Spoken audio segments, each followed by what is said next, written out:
Welcome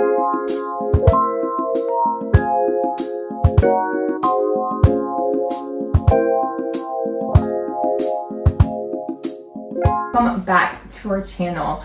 We are going to do a little reading recap of the month of October. So, oh my gosh, how many books did you read this month? I read 5 books. I read 1.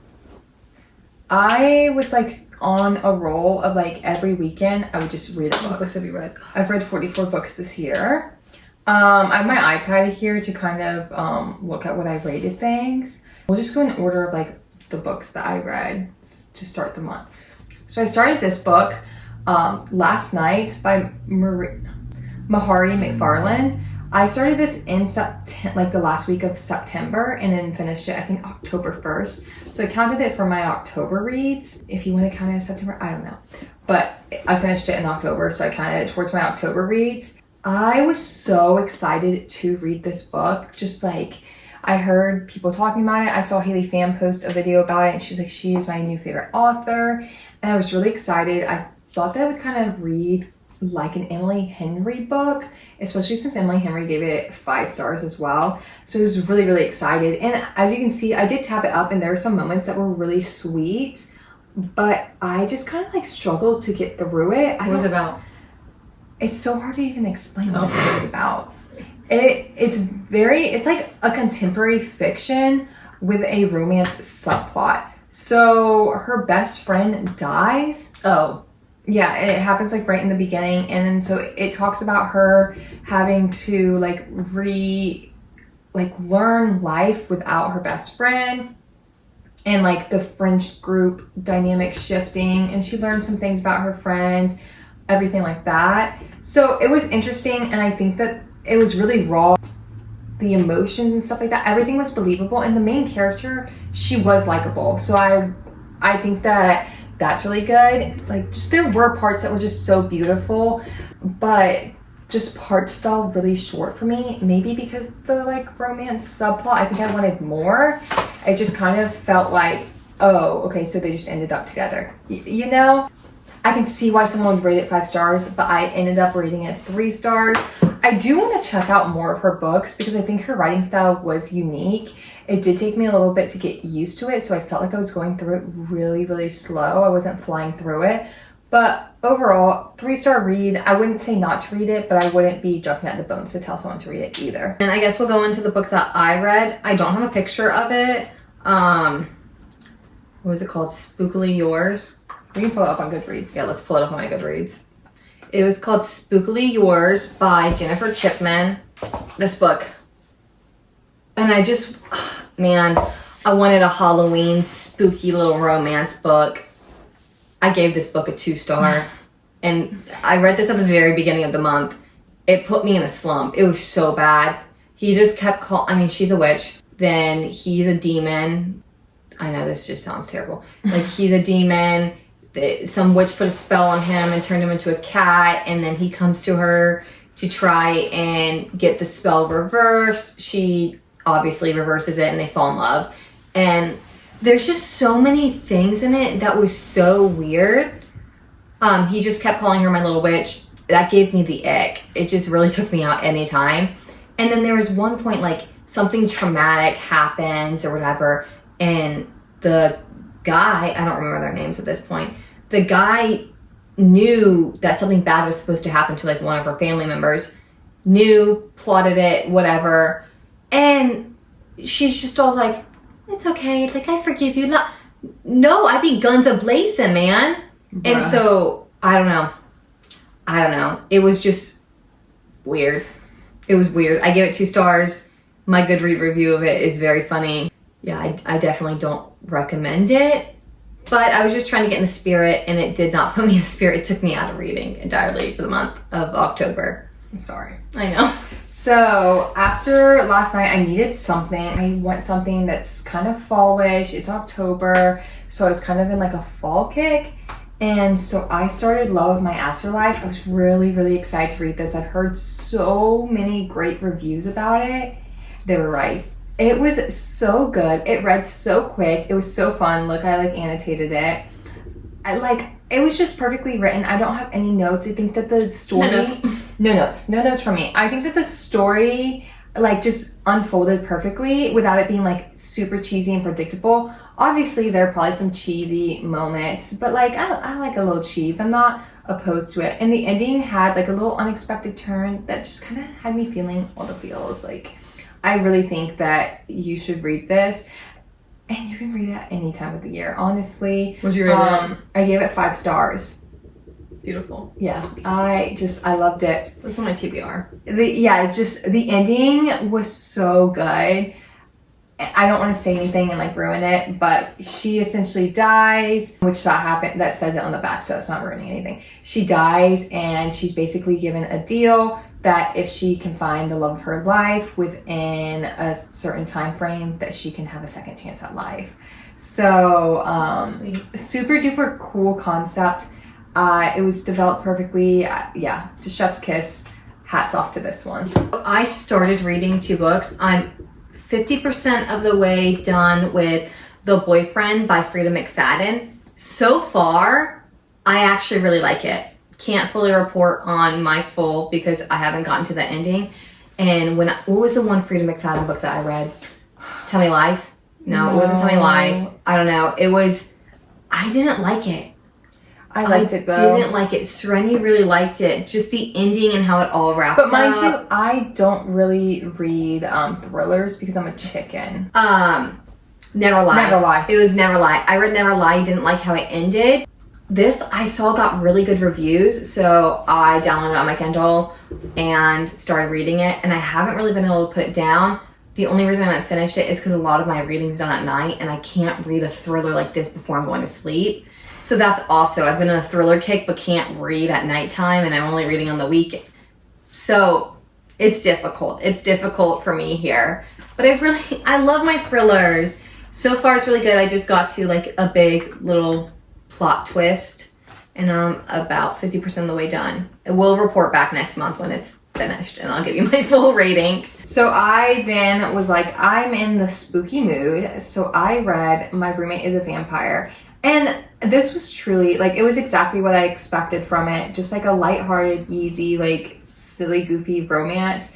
It definitely was cheesy, but in a good way. And it had me laughing, like, just throughout the book. And it was just, that, like, kind of mindless, lighthearted read that I needed. I gave it 4 stars. I definitely think that, like, if you wanted to read a Halloween book or even just, like, a vampire book in general, it's fun. It's funny. I love a good vampire book. It's such an easy read. I read it within like a couple of days. So, and that was like while being super busy. So I definitely recommend reading this one. It was cute. 4 stars. I'm excited to read the second one. I do have it. I just wasn't in the mood to read it. I'm a mood reader.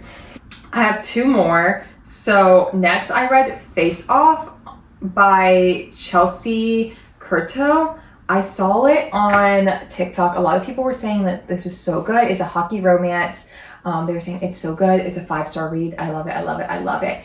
And like, I will admit, I love a sports romance. And I started reading it and I was like, this is going to be so good. It is going to be so good. Like, it just had so much potential. And she is like the first female to enter the NHL and then like falls in love with like the captain and her teammate or whatever, which is a fun and like cool concept. But there were just like so many points that kind of like fell short for me. I think I wanted it because it is going to be like an interconnected standalone. The second one just came out. I think I wanted a little bit more development of the side characters to make me want to read the other books. Kind of like how an Icebreaker. I wonder if the second one's gonna be better because it's more developed. Maybe. I mean, I'm not saying that I wouldn't read the second one. I definitely would. The second one is Her Roommate. You start to get like the development of like the family and the team, like that found family feeling. But I think that it was just a little like falling a little short for me. I will probably continue the series because it was just like a simple 3-star read for me. It was long. Like by the end of it, I was like, what else can happen? Like there are 150 pages left. I really think that it was like 500 pages. It was quite long. And I was like I don't really know what else can happen. Overall, 3 stars. It probably could have been a 4-star read with me, but the epilogue gave me the ick. Like, it just did. I was like, if I hadn't read the epilogue, it probably could have been like a 3.5. Push, like a kind 4 stars. Epilogue. Epilogue either makes or breaks a book. Yeah, the epilogue definitely gave me the ick. So the next book that I started reading, because again, this month I've had such a bad habit because I was in such a reading kick of starting a book, kind of pausing it, kind of coming back. But the Frida McFadden, The Boyfriend, and then this next book that I'm about to talk about, I bounced back and forth a lot. And I know they're both the same genre. So this was the Barnes $5 book of the month, and it's Stalking Jack the Ripper. If you read Anatomy of the Love Story. Anatomy of a Love Story. It gives the same exact like setting and vibe. I didn't finish Anatomy of the Love Story. Again, it's just because I was reading it on my iPad and then I had gotten a Kindle and then I just didn't finish it.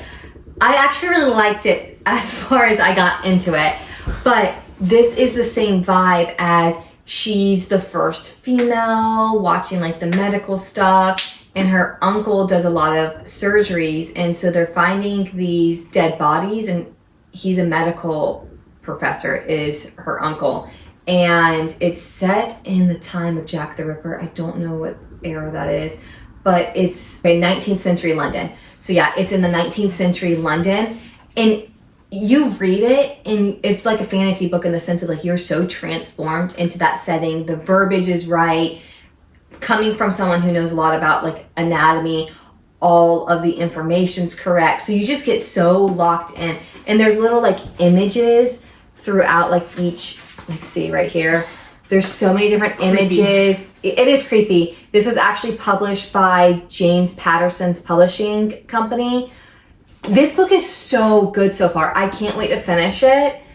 I have like sat down during like my lunch breaks and like read it, but it's so good. And she just wants to be involved and be able to do like the surgeries and figure out the mysteries. And that's all I know how to say it and describe it, but it's so good. I have been eating it up so much, and we just got to like a very like cliffhangy note, but it was dark time, so I had to put it down. But it's so good. I really do like it. And then I don't know if I'll read that one. Then the last and final book that I read of this month was The Frame Up. I was so excited for this one. I know I say that about all of my books, but I was really so excited for this one. The cover is adorable.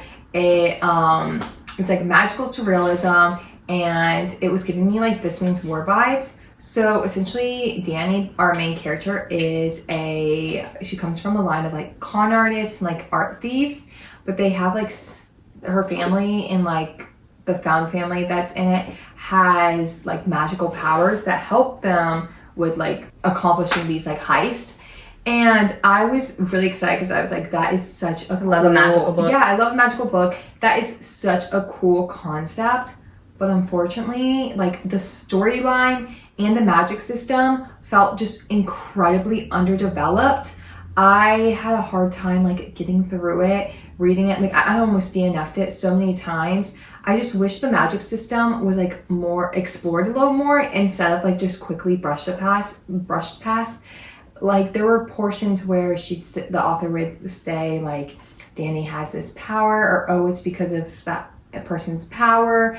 And it was like, okay, but what is their power? Like, give me more. And so I just kept wanting like more. And makes sense. The heist part was fun to read and had me like a little bit nervous. So, and like edge of my seat, but everything just kind of fell short. And there were like just some of the writing was super confusing. Again, the concept is so cool, so fun. I think it would make like an incredible TV show, movie, if it was better developed. And I ended up giving it a 2.5 just because, yeah, I haven't read a book that was just like so underdeveloped in a long time. So I was really upset because just look at it. It looks like it is just going to be so cute. I was really excited, and unfortunately this has put me in a really bad reading slump. Really bad. So I'm trying to find my way out of it. I'll let you know when I do. But yeah, 2.5 from me, unfortunately. I did read other Goodreads reviews and people were saying the same thing as me, so it did make me feel better that I wasn't crazy and like just not understanding. I was like, is there something wrong with me that I'm not understanding what she's talking about? And I went and read other people's reviews and they were like, this is like super underdeveloped. This magic system is not fully explained. I was like, oh, okay, so I'm not the only one saying this. That makes me feel better. But yeah, that concludes my reads for October, and I'm excited to see what I read in November. Hopefully I read more. Yeah, we will make a video of our November TBR, and yeah. Thank you so much for Thanks for watching. Comment if you've read any of these. And let us know what books you're planning on reading in the upcoming month, and yeah, maybe I can read them too. Bye.